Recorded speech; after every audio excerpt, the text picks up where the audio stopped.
Let's see why we use Studio and why we use platform.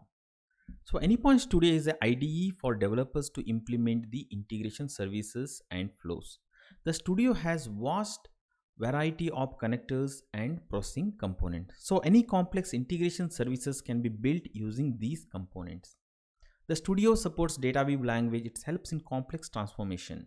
The API kit is embedded with Studio, so it is easy to create a flows from the YAML file imported from Design Center.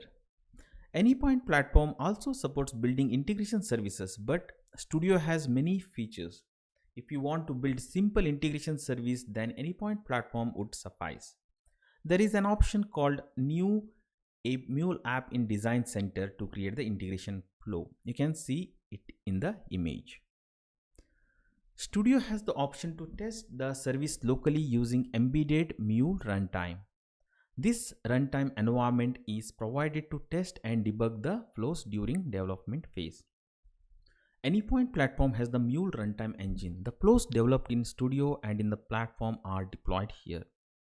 Runtime manager is used for this deployment. If you see this diagram, it shows how the design, development and deployment happens in Anypoint Studio and the Anypoint platform. In the Anypoint platform, we design the APIs and validate it. Then we'll import that API specification to the Studio. So Studio will implement this one.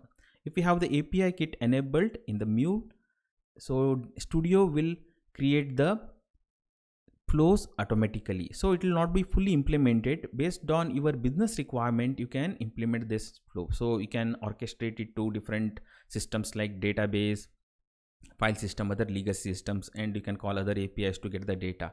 So once it's developed completely, we can have the option in the toolkit to run it locally. So it has a built-in Mule runtime. So once it's successful, we will deploy this project to the Cloud Hub using Runtime Manager. This way, Anypoint platform and Anypoint Studio will participate in the API lifecycle stages.